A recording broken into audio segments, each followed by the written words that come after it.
de opinión. Contiene elementos de lenguaje, salud, sexo y violencia que pueden ser escuchados por niños, niñas y adolescentes sin supervisión de sus madres, padres, representantes o responsables. A partir de este momento, estamos contigo, unidos, contigo y tus problemas. RCR presenta Contigo, Voluntad Popular. Muy buenas tardes, como todos los viernes los acompañamos en este estudio, gracias a RCR que nos brinda este espacio además, ¿no? Hay que recordar que bueno, que pese a toda esta hegemonía comunicacional, pues esto es una de las pocas emisoras que se mantiene al aire con la voluntad de todas las personas que trabajan, desde la dirección general hasta los controles técnicos.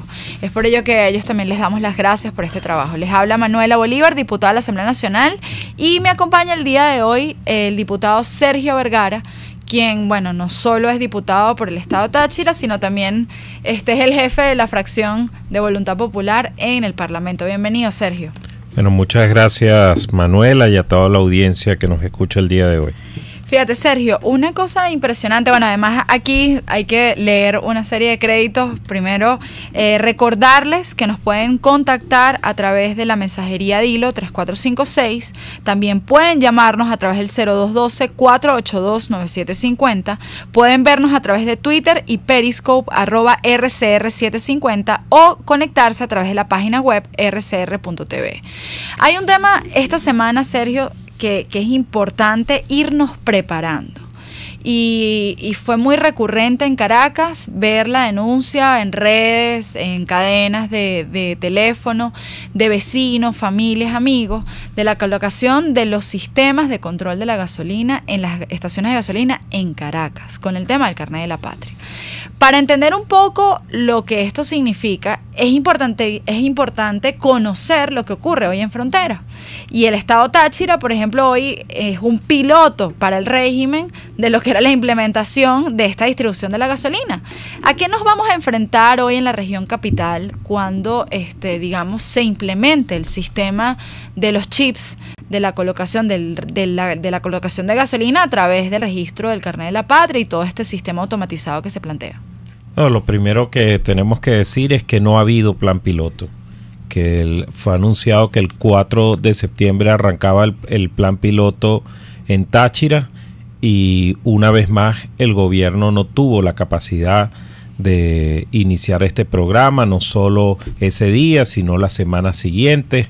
Desafortunadamente el país no cuenta con una plataforma que pueda dar soporte a ese sistema, y en Táchira, que tenemos la experiencia no solo de haber tenido el chip, sino que durante 8 años hemos sido especie de conejillos de India para implantar diversos sistemas que permitan racionar la gasolina, porque ese es el tema aquí. El tema no es simplemente de implementación de precios, sino racionar un producto que hoy es escaso, que en un país petrolero como el que tenemos, cada día tenemos menos combustible, que tenemos que importar buena parte del que consumimos, y que, como está sucediendo esta semana en Táchira, no hay bombeo a la estación del Vigía, y por tanto los usuarios tienen hasta 4 días haciendo cola esperando porque llegue el combustible. Esto ha generado una cantidad de situaciones en donde la gente está protestando. Sí, la gente está protestando casi que a los 4 costados de la ciudad. La gente está enardecida porque imagínate lo que significa pasar 4 días en cola, expuestos al calor, a la lluvia, expuestos también al AMPA, que hace de las suyas en las horas de la noche y a veces incluso con total descaro en el día, pero que sencillamente sabemos que como no funcionó el racionamiento por terminal de placa, como no funcionó el racionamiento con el chip de la gasolina o el tag de la gasolina, tampoco funcionará con este sistema biométrico. Y teniendo esta realidad, ¿cómo se traduce el día a día? O sea, es decir, cuando tienes 4 días haciendo una cola de gasolina, ¿qué es lo que sucede? Bueno, un poco para visibilizar lo que va a enfrentar hoy la región capital y muchas, digamos, estados del país, que ojo, el tema de la gasolina ha sido un problema recurrente, pero hoy nos estamos enfrentando al hecho de que no hay suficiente gasolina. Bueno, se traduce en un país paralizado, se traduce en falta de productividad, porque son personas que en lugar de estar trabajando, de estar ejerciendo sus funciones básicas, ¿verdad? Para generar fuentes de empleo, para trabajar por su propia cuenta o simplemente cumplir con un horario de trabajo, tienen que dedicárselos a poder tener combustible en el vehículo para movilizarse.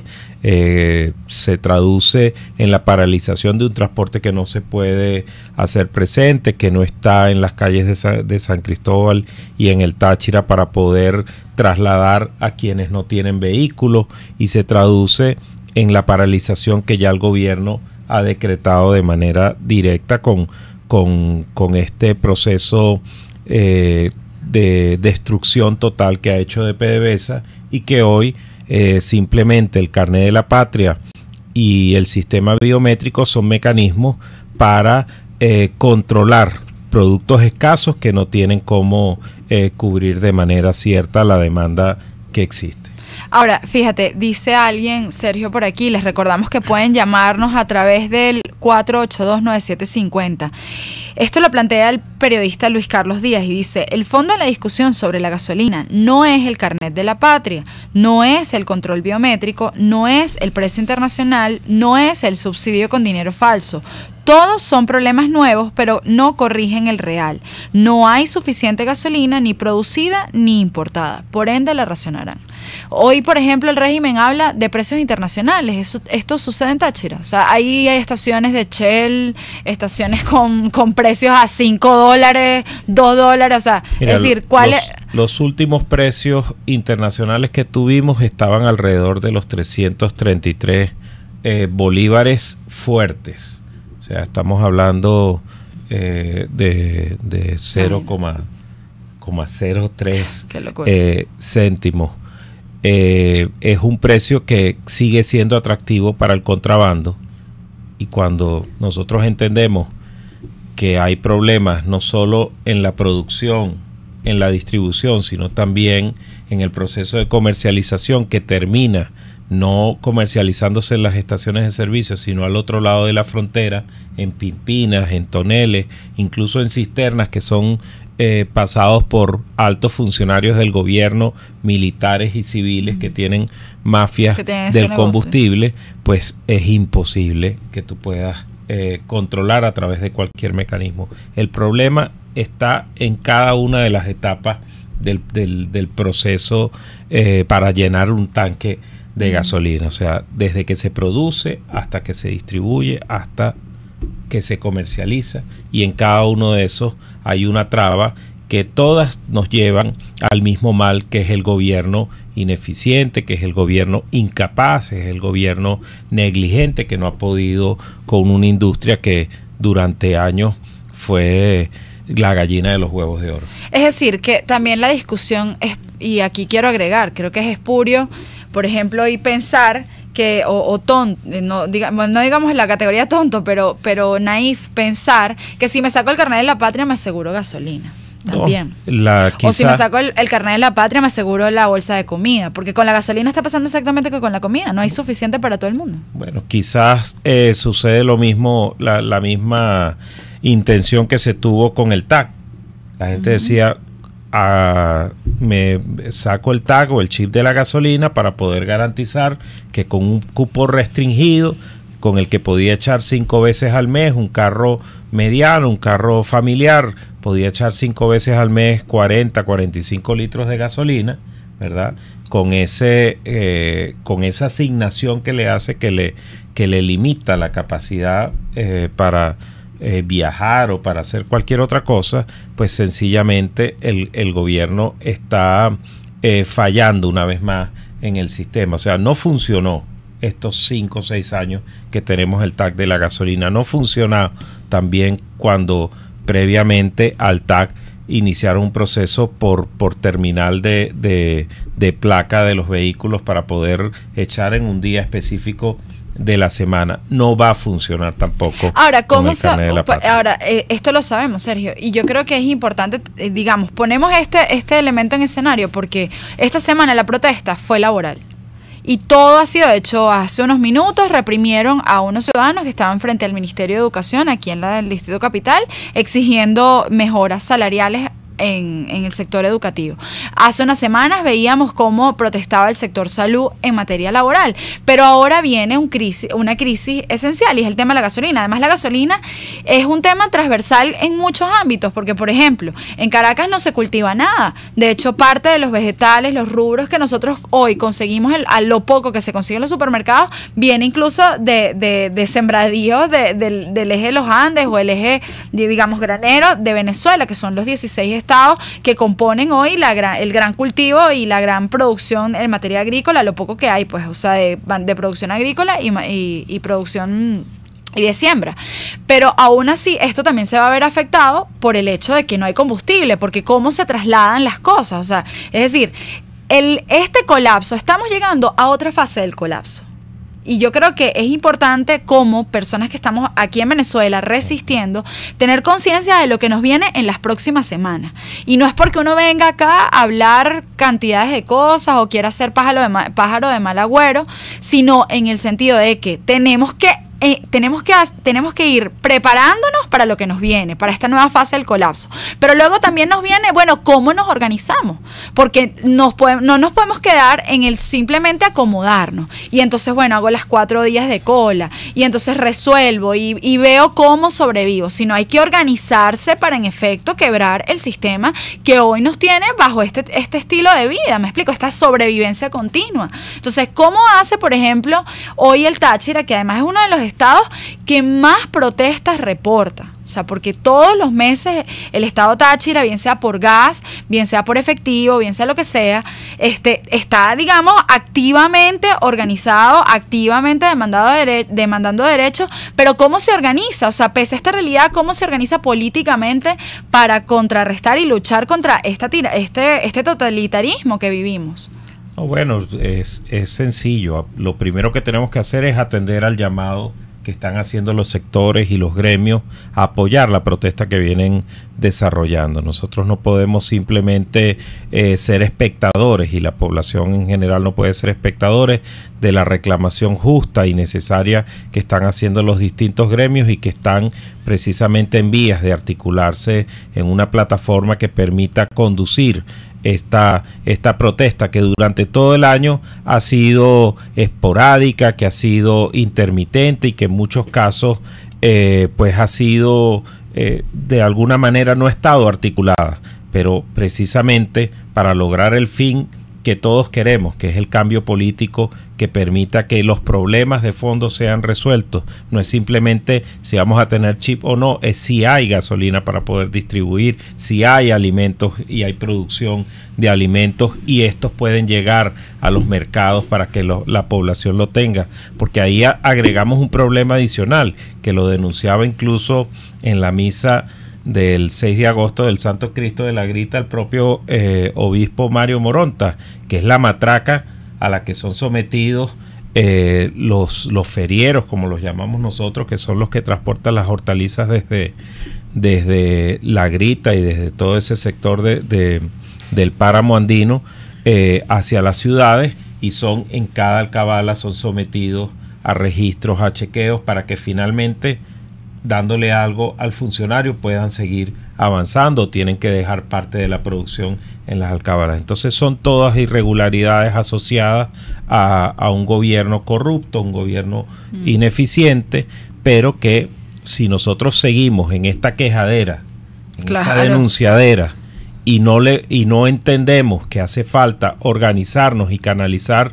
toda esa fuerza que existe en una población, con todo ese descontento que tiene hoy en día una población, para finalmente canalizarlo hacia el objetivo, que es lograr una transición democrática y necesaria que se tiene que dar en el país, nosotros no vamos a poder salir de esto. O sea, la salida aquí está en el cambio de gobierno y en el cambio de modelo político, porque lo demostró la sucesión Chávez-Maduro.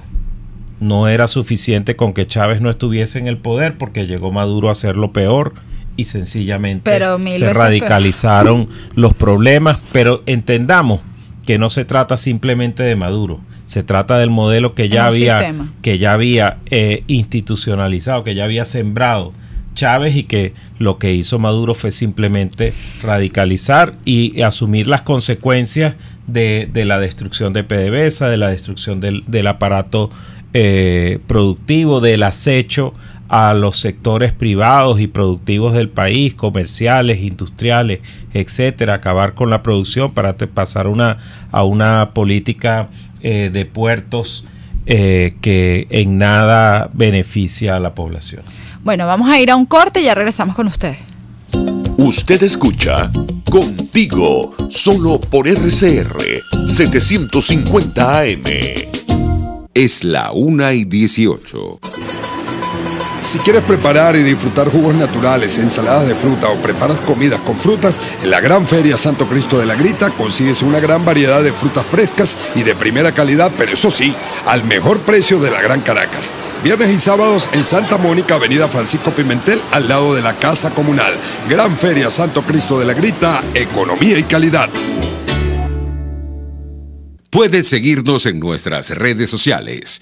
En Twitter, @RCR750, la radio que se ve. RCR 750 AM, porque lo bueno une. Todos los sábados, RCR los invita a consultar al doctor político. Es toda la población venezolana la que debe asumir el tema de la pobreza, cargarse emocionalmente para efectivamente trabajar, buscar solución. Luis Enrique Alcalá es el doctor político que se aproxima a la política como arte de carácter médico. Todos los sábados a las 12 del mediodía, solo por RCR 750 AM. Porque lo bueno une. Les estamos presentando Contigo, el espacio donde tú y tus dirigentes se escuchan. Solo por RCR 750 AM. 1:19 de la tarde. Como parte también de las consecuencias, hay que entender que este colapso que vivimos no lo producen la iguana, ni las sanciones, ni el bloqueo económico. Uno de los factores determinantes para lo que estamos viviendo tiene una palabra que además es esencial y no puede olvidarse, ¿no? Corrupción. Una de las cosas que tiene el modelo del chavismo y en efecto el madurismo es que son profundamente corruptos. Y ojo, probablemente estoy diciendo esto y ustedes dicen, bueno, pero estás descubriendo el agua tibia. No, pero es que yo creo que aquí es importante resaltar ¿cuál es el elemento que hoy reúne al régimen? Y podemos pensar que puede haber por unos espacios la coincidencia ideológica, pero bajo todos los factores que puedan componer, que integran al régimen, hay un punto común, y es que todos roban.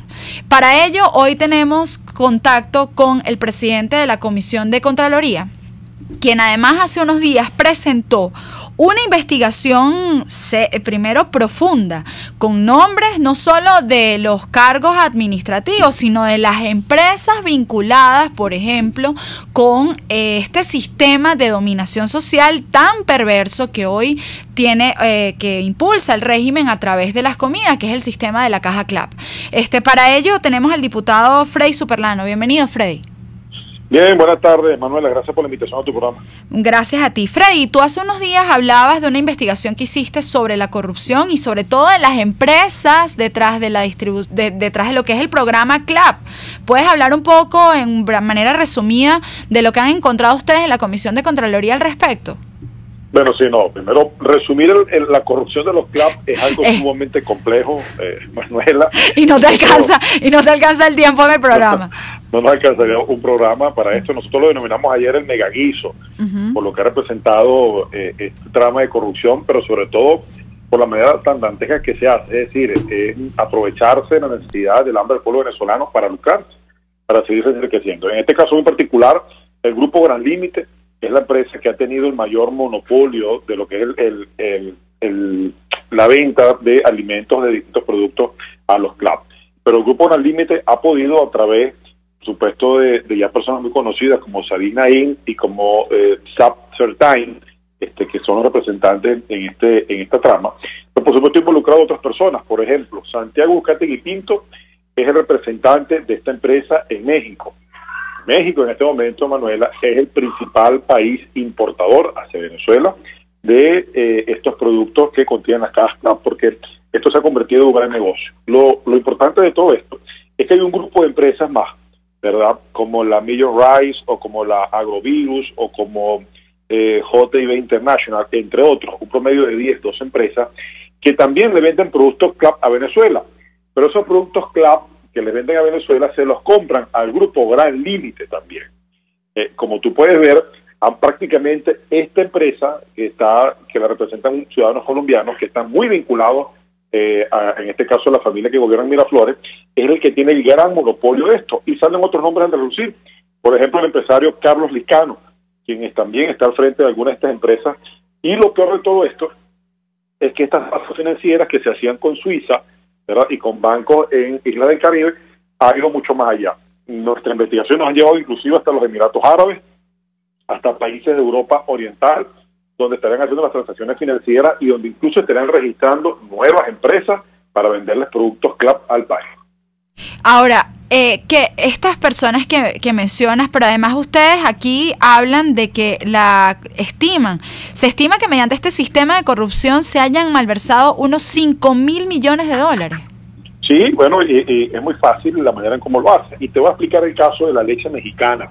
Nosotros recuerda que estuvimos en México hace algunos meses de investigaciones y solicitamos una investigación formal porque hay empresas mexicanas que registraron varios de estos empresarios venezolanos que no existían en México o que estaban ya en la quiebra, las recuperaban, las registraban y solamente tienen intercambio comercial con estas empresas venezolanas para traer productos a Venezuela. Y te voy a poner un ejemplo de cómo podemos hablar del tema de corrupción. Con el tema de la bebida láctea, lo que es la leche, esto se le vendía a estas empresas venezolanas o las compraban, en este caso el Grupo Gran Límite, entre otros, a través de este señor Uzcategui Pinto, de Santiago Uzcategui Pinto, de origen del estado Lara, y que hoy en día reside en México. Compraban a 0,90 centavos de dólar, ¿no?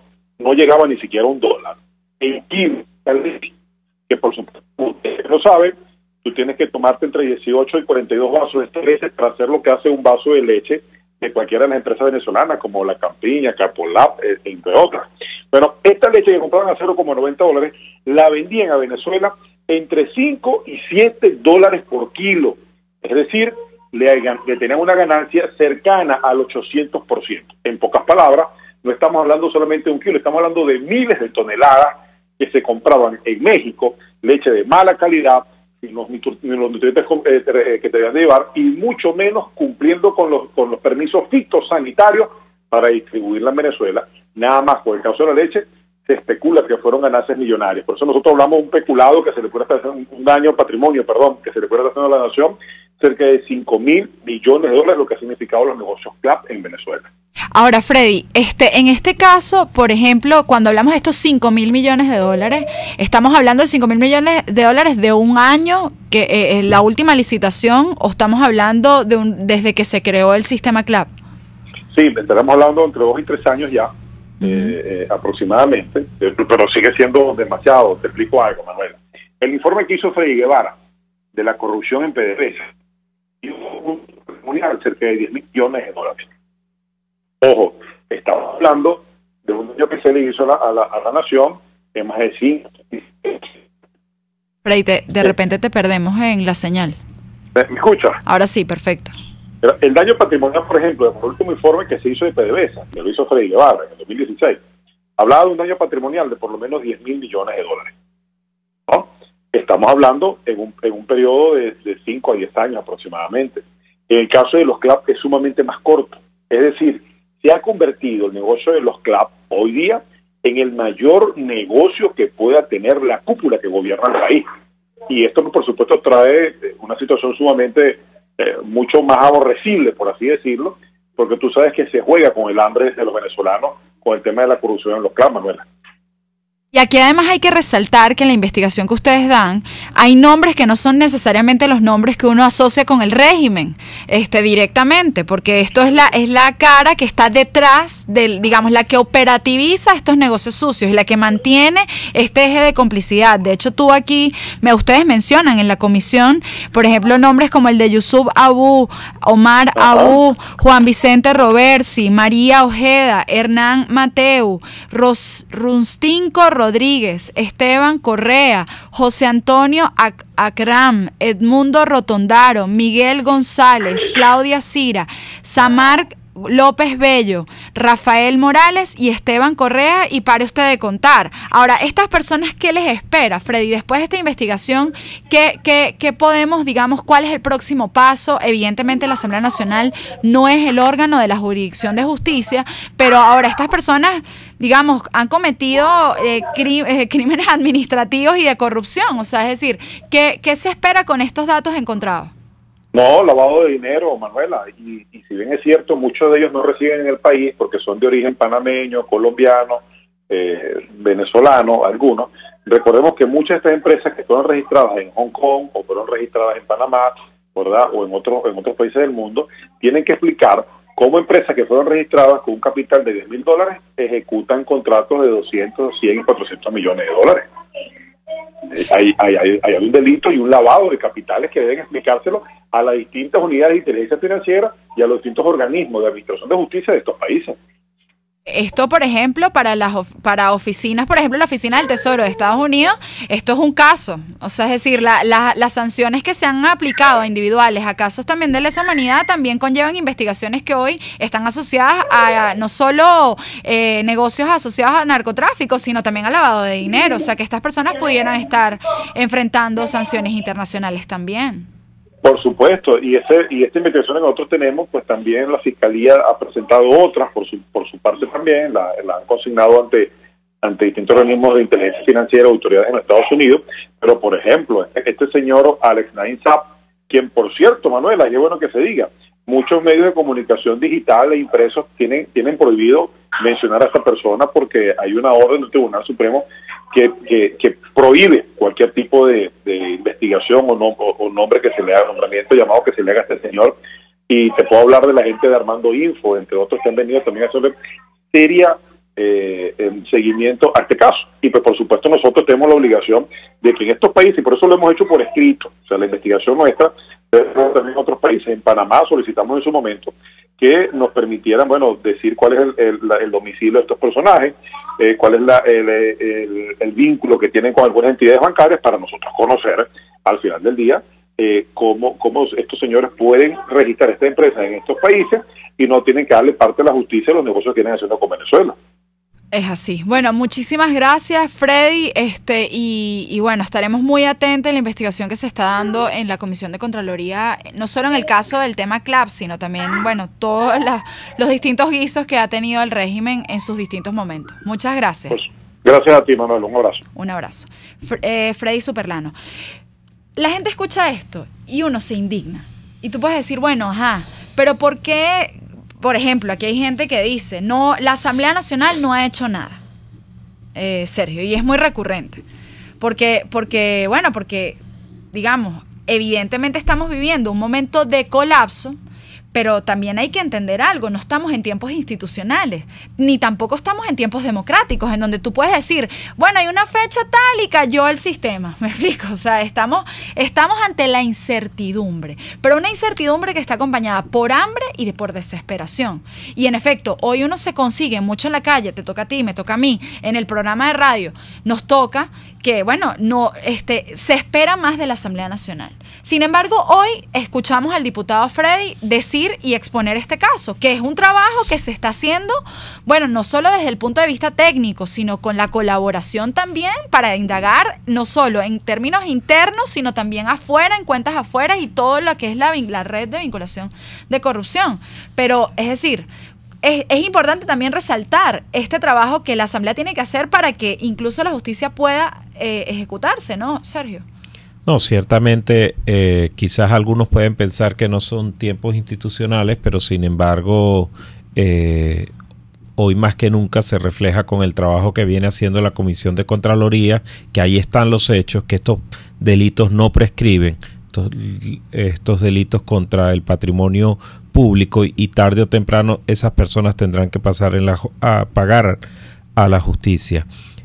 Y sobre todo porque estas investigaciones permiten que en otros lugares la justicia alcance a estas personas. Lo hemos visto en el caso de Samar López, que algunos bienes ya han sido confiscados en los Estados Unidos, pero también vemos la colaboración de la Fiscalía y del gobierno de Panamá y algunos otros gobiernos alrededor en todo el continente, que precisamente respetan la institucionalidad que representa la Asamblea Nacional, y que no solo con este caso de los CLAP que está llevando adelante Frei Superlano, sino el caso de Brecht, que fue el que la investigación que realizó Juan Guaidó fue la que permitió el enjuiciamiento de Nicolás Maduro, porque fue a través de la denuncia que presentó ante el Ministerio Público y ante la propia Luis Ortega, y las pruebas que presentó Juan Guaidó en ese expediente que documentó la Asamblea Nacional, que se dio inicio a ese juicio que se hizo en el exilio en contra de Nicolás Maduro, pero también la investigación que contra Rafael Ramírez, bien documentada, hizo Freddy Guevara. Entonces, ciertamente hay todo un conjunto de acciones que ejercemos los diputados, precisamente algunas veces para cubrir la ausencia de un gobierno que le haga frente a la corrupción, que incluso defienda, como es el caso de la Comisión Mixta por la Defensa del Esequibo, que defienda los intereses de los venezolanos, sino también que construya soluciones y que busque responsables en cada uno de estos casos. Bueno, vamos a un corte y ya regresamos al programa. Pluralidad, libertad y respeto. Estás escuchando Contigo, solo por RCR 750 AM. Los Rock, en Tripling con WP tenemos las mejores tarifas en paquetes de viajes nacionales e internacionales. Pregúntanos por hospedaje, alquiler de vehículos, viajes en crucero y más. Síguenos en @Tripling_BE o visítanos en el Centro Comercial Los Amanes, piso 2, oficina 201. Tripling Venezuela, más que viajes, ofrecemos experiencias. Cuando pienso en frescura, pienso en Central Madeirense. Y sé que solo allí encontraré lo mejor en productos de primera calidad, donde las frutas y vegetales son traídos directamente del campo, con olor a tierra fértil, a tierra venezolana. En Central Madeirense son más frescas. Puedes seguir nuestra programación a través de rcr.tv, la radio que se ve. RCR 750 AM, porque lo bueno une. Cuando nos toca trabajar por cuenta propia, nos damos cuenta que formamos parte de la economía de carne y hueso. Emprendedores, trabajadores de la economía informal, comerciantes, historias e interrogantes que quedarán al descubierto con Román Ibarra y Rolando Padilla. Por cuenta propia, la economía de carne y hueso. Todos los sábados, a partir de las 9 de la mañana, por RCR 750 AM. Les estamos presentando Contigo, porque nos preocupan las mismas cosas. RCR 750 AM. 1:36 de la tarde. Vamos a abrir las líneas. Les recordamos que nos pueden llamar al 0212-482-9750. Han habido varias preguntas a través, digamos, de las redes sociales y del sistema de Hilo también. Nos dicen por acá, Manuela, cuando legalicen la nueva constitución comunista, ¿qué haremos? ¿Ustedes tienen algún plan? Yo creo que en efecto esto es un escenario con el cual no solo como voluntad popular, sino toda la unidad y las organizaciones democráticas tenemos que enfrentar. Pero ojo, yo creo que hoy tenemos una realidad y es la articulación de los distintos sectores sociales para luchar contra la contra la dictadura. O sea, por ejemplo, les voy a poner un caso. El día de hoy han habido más de 30 protestas. 30 protestas. 30 protestas que van por servicios, pero también, por ejemplo, hoy tenemos protesta de la CBG Ferrominera en Puerto Ordaz. ¿Por qué? Por el tema laboral. Cierre de la curva de La Molina por falta de transporte. Esto es en el estado Zulia. Cierre de vía en el cementerio por falta de gas. Cerrada la avenida 19 de abril en San Cristóbal por falta de combustible. Tranca la avenida Florencio Jiménez por falta de gas. Trancan autobuses de la avenida Angosturita por parte de gremios de trabajadores, esto en el estado Bolívar. Cerrada el distribuidor de Garabatal por falta de agua y gas, esto es en el estado Lara.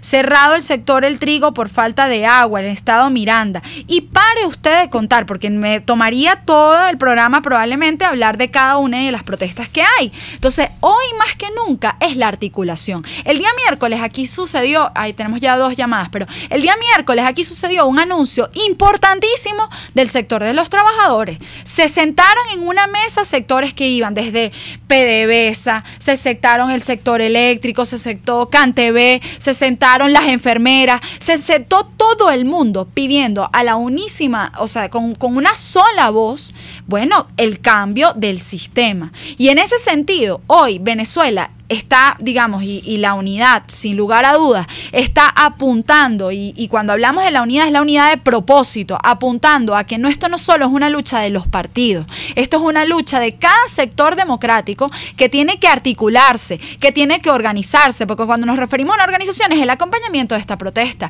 Si usted está viendo y está en su carro y no está conforme con lo que vive y se opone al régimen, pues hay que ver cómo acompañamos la protesta, que va desde la protesta por el agua hasta la protesta, digamos, salarial, hasta la protesta por condiciones de las escuelas y los hospitales, porque hoy más que nunca tejemos el tejido y la red y el acompañamiento es esencial para digamos, acabar con este sistema totalitario que nos tiene en la peor miseria. Pero bueno, vamos a atender estas llamadas. Nos dice su nombre y dónde nos llama.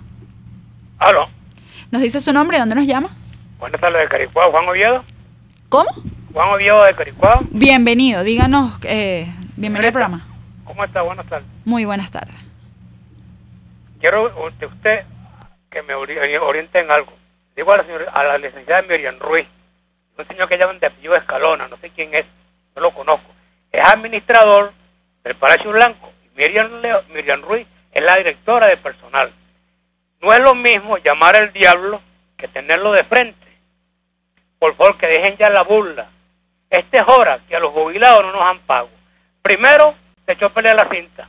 Después que el número de cédula de Maduro se lo pusieron a Pedro. Después que el número de cédula de Carmen Luisa se lo pusieron a la otra. Siempre sacan un pero. Ahora salen con la excusa de que financia y que no tiene plata para pagarle a los jubilados de Miraflores. ¿Cómo la ve usted?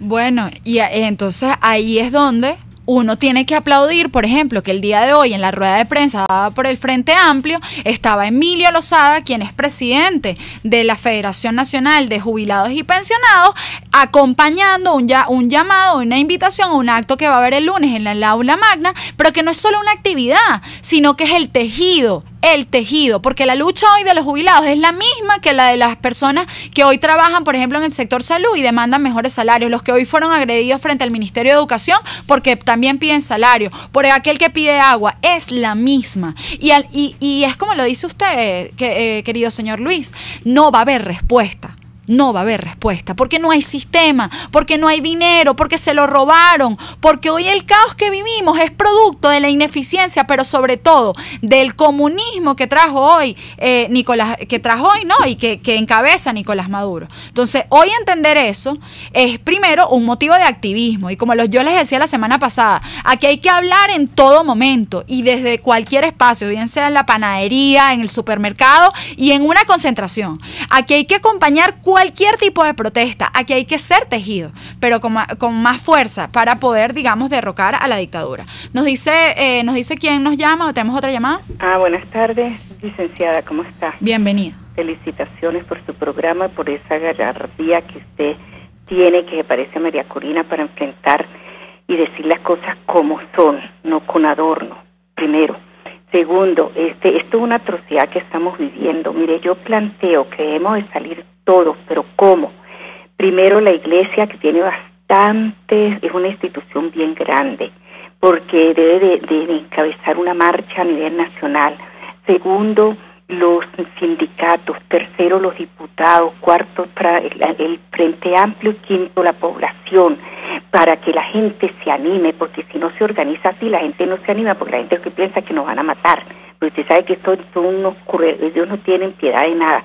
Eso es una atrocidad lo que estamos viendo y estamos sumamente cansados. Mire, licenciada, yo le estoy llamando pues estoy muy preocupada desde hace mucho tiempo, porque en las panaderías ahora no dan bolsas, sino usted tiene que llevar la bolsa, yo tengo que llevar la bolsa. Yo no compro pan así. ¿Por qué? Porque si una persona lleva una bolsa que está contaminada y le meten su pan ahí, porque así como vemos gente tan limpia, también hay gente bien cochinilla. Entonces llevan su bolsa toda contaminada y cuando le meten la pinza para meterle su pan, esa misma pinza se contamina y le colocan, y entonces aquí va a haber una cantidad de bacterias que bueno, y aquí no tenemos medicina para nada de eso. Entonces yo les pido a ustedes como asamblea que por favor se aboquen a ese problema, porque es grave. Es la salud, es lo que uno se mete de la boca para adentro, no por fuera, sino de la boca hacia adentro. Y es parte del problema de destrucción general que hay, o sea, unos comercios que no pueden atender a los clientes de forma debida. La bolsa que antes era algo que sencillamente nos regalaban y hasta uno podía decir dame otra bolsa para que tengo algo ahí para guardar. Ahora resulta que hay que pagarla en algunos sitios y en otros sencillamente no invierten, porque tienen que decidir entre invertir en la harina o en los ingredientes de los productos o invertir en unas bolsas que en muchas oportunidades la gente pues con razón no quiere pagar. Y hay que entender, y la verdad es que yo escucho, bueno, es que al final el colapso, digamos, y nos lleva también a pensar que, por ejemplo, el señor del supermercado no nos da la bolsa porque nos tiene que dar la bolsa. Y la verdad es que hoy los comerciantes sobreviven. O sea, hoy los comerciantes también sobreviven. Hoy la verdad es que el sistema ha llevado a subyugar y además ponernos la idea de que el enemigo no es Maduro, sino que es el comerciante, es el transportista, es el panadero. O sea, yo creo que sin lugar a dudas nosotros merecemos comprar, chicos, merecemos no solo comprar un pan, merecemos comprar el pan que queramos comer y el panadero poder producir el pan que quiera producir, como antes uno iba a una panadería y habían todos tipos de opciones. Entonces, ¿por qué hoy en Venezuela no se da? No se da porque en efecto tenemos este comunismo que nos limita nuestra capacidad de decisión, pero que a su vez entendamos algo también, busca enfrentarnos unos con otros. Hoy la bolsa no existe en el supermercado porque en efecto hoy el comercio ha tenido que reducir sus actividades mínimas, inclusive reducir también personal, porque las cuentas no dan, porque nadie sostiene una tienda a pérdida, y de hecho hoy muchos comerciantes asumen a pérdida digamos su propio negocio. Hoy también los venezolanos y los consumidores también asumimos a pérdida, porque también nosotros quisiéramos poder pagar cosas con calidad y sin embargo tenemos que escoger lo que hay y hacer la cola 10.000 horas por un pan sin bolsa y lo que fuera, y entiendo su indignación, pero hoy hay que focalizarnos en que el enemigo es el régimen y es Nicolás Maduro y todo el combo que hoy ha hecho que en Venezuela la capacidad de escoger pues se diluya. Entonces, en ese sentido, ese es un gran reto. Luego ahora vamos a tener a Ana Llanes, quien fue vocera hoy del Frente Amplio, para invitar a una actividad que va a haber el día lunes en el Aula Magna. Ana Llanes primero es vocera de una central sindical, Únete, además es miembro del Frente Amplio de Mujeres, pero además, oye, es una luchadora por los trabajadores incansable, y hoy hace esta invitación. Ana, ¿de qué se trata el evento del lunes? Buenas tardes, Manuela, gracias por la invitación. Sí, bueno, efectivamente hoy se hizo una rueda de prensa desde la plataforma de conflicto, que es un organismo que nació de todas las organizaciones, muchas de las que hacen vida dentro del Frente Amplio, otras que no hacen vida dentro del Frente Amplio, pero se logró construir esa plataforma de conflicto para el día lunes 24 en el Aula Magna, a partir de las 9 de la mañana, hacer una proclama de conflicto con relación a todo lo que está aconteciendo a nivel nacional por la violación de los derechos humanos, por la violación de todos los derechos que nos ha conculcado el régimen de Nicolás Maduro. y la violación flagrante y sistemática de la Constitución de la República Bolivariana de Venezuela.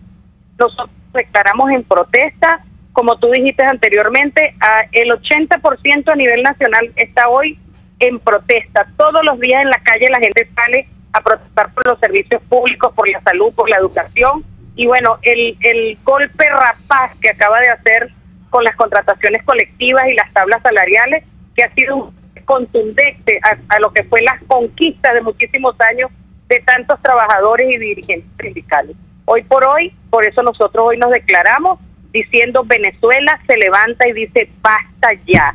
El lunes 24 todos al aula magna para escuchar esta proclama de conflicto y que todos a nivel nacional buscar constituir una ruta donde se unifiquen todas las protestas para procurar que haya un cambio político y rescatemos nosotros la democracia, la libertad y el Estado de Derecho y de Justicia que hoy por hoy ha sido arrebatado por quien dirige el gobierno nacional.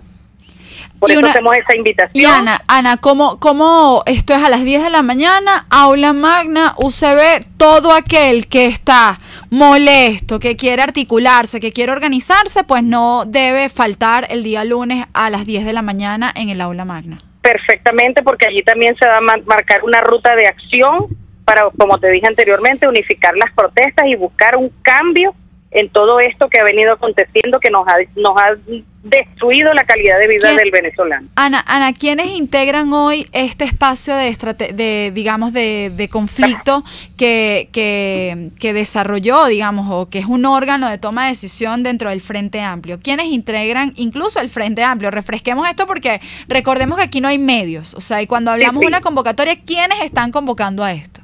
Bueno, está convocando el Frente Amplio, Venezuela Unida No Se Rinde, todas las organizaciones sindicales integradas en la unidad de acción gremial y sindical denominada UAS, que son las centrales sindicales y todas sus federaciones, consejos comunales, la iglesia, sectores populares organizados, derechos humanos, todos los sectores a nivel nacional, los colegios de profesionales, algunos se han sumado también, otros también dicen que a lo mejor pueden asistir, porque también, como te digo, a nivel nacional hay una agenda sumamente compleja de protestas. Entonces, pero todo aquel que sea, los periodistas, todos esos sectores se han sumado en lo que tiene que ver con esta convocatoria para el día lunes. Familiares de los presos políticos, víctimas de la represión, todas esas personas que han sido afectadas de una u otra manera con todo lo que ha venido violando la Constitución, están convocados para el día lunes y hemos sido convocantes de este evento. Ok, vale. Muchísimas gracias, Ana, y bueno, nos vemos el día lunes allí con ustedes. Si Dios quiere. Gracias, Manuela. Hasta luego. Vamos a un corte y ya regresamos con ustedes. Usted escucha Contigo, solo por RCR 750 AM. Sintonícenos a través de Periscope, @RCR750, la radio que se ve. Superar una lesión es trabajo de profesionales. La unidad de cirugía articular y medicina deportiva Haroldo Macareño y Guillermo Rangel cuenta con el mejor equipo de traumatólogos en medicina deportiva, cirugía artroscopia y reemplazos articulares. Ubícalos en la Policlínica Metropolitana o al 0414-305-8176. Superar tu lesión es nuestro compromiso. Los temas de actualidad más relevantes son expuestos a la luz de La Linterna. Diego Bautista Urbaneja le invita a formar parte de este ameno espacio de charla y análisis con una buena taza de café y al son de buena música. La Linterna, de lunes a viernes, a partir de las 2 de la tarde, por RCR 750 AM. Les estamos presentando Contigo, el espacio donde tú y tus dirigentes se escuchan, solo por RCR 750 AM. Ya estamos en el último corte. Les recordamos que pueden contactarnos a través del 0212-482-9750. También escribirnos a través de Twitter y Periscope, RCR750 o a través de rcr.tv.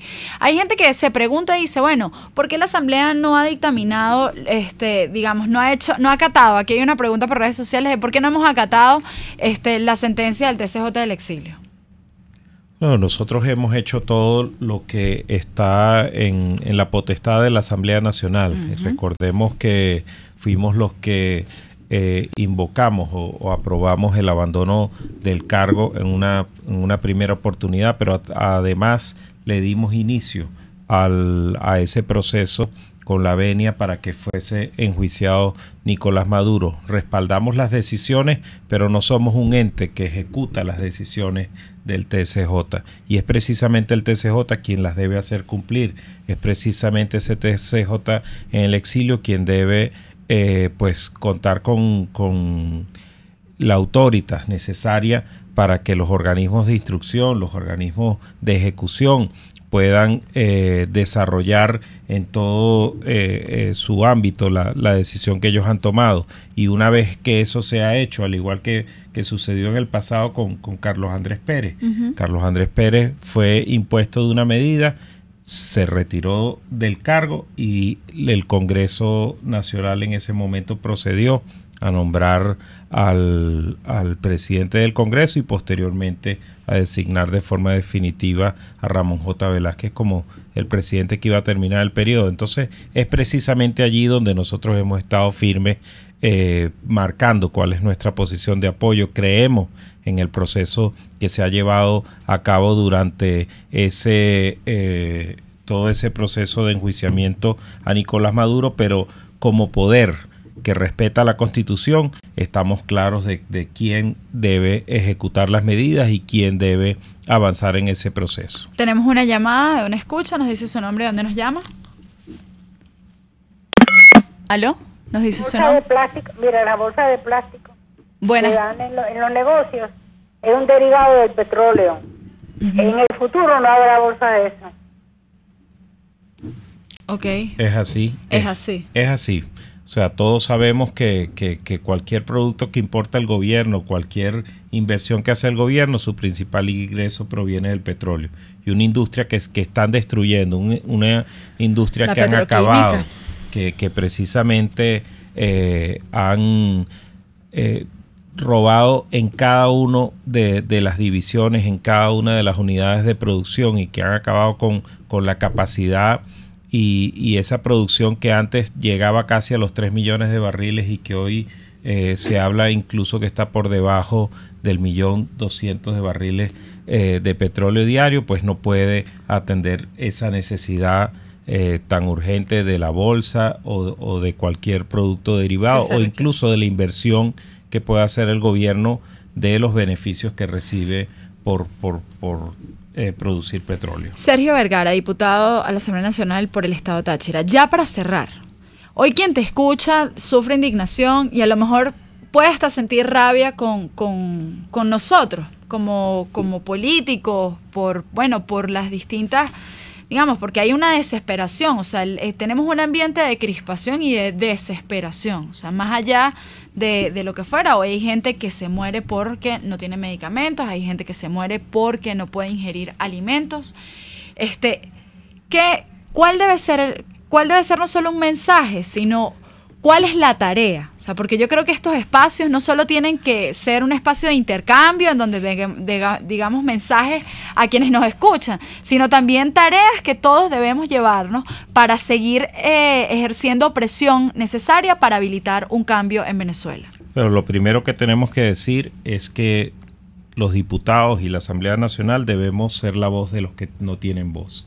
Y entre esos incluimos incluso a algunos diputados nuestros, como es el caso de Juan Requesén, que cumple hoy 45 días preso, que apenas ayer pudo ver a su familia, pero que aún desde donde está en aislamiento total, sin poder tener acceso a su defensa, sigue clamando porque el pueblo no se rinda, porque entienda que esta lucha es hasta vencer y porque tenemos nosotros que prevalecer para que prevalezca la paz, para que prevalezca la justicia. Nosotros desde la Asamblea Nacional estamos en ese camino, no solo el de deliberar y de dar los debates, sino de acompañar al pueblo en la calle, en su protesta, de construir toda esta red necesaria humana que tiene que hacerse a nivel nacional. Los diputados en cada una de nuestras regiones acompañamos al pueblo, informamos de las cosas que estamos haciendo y construimos, como de hecho lo hemos podido hacer durante los últimos años, un cuerpo sólido que a través del acuerdo político ha mantenido la gobernabilidad interna y ha permitido que se hagan allí y que seamos la voz para el mundo y para toda Venezuela. El apoyo internacional que hoy tiene el pueblo venezolano en su lucha se debe en gran medida al trabajo que ha hecho la Asamblea Nacional, a la construcción que cada uno de esos diputados como vocero del pueblo venezolano ha hecho en los distintos espacios y que ha permitido sensibilizar y motorizar toda una fuerza en pro de los intereses de los venezolanos. Y bueno, ya para concluir, y ya con esto cerramos el espacio de hoy, quiero reiterarles, la tarea es organizarse. La tarea hoy es que cada uno es voz y es activista. Cada uno de nosotros en el espacio en que sea. Aquí hay que recordar que no tenemos medios. Espacios como RCR son pocos hoy en el país.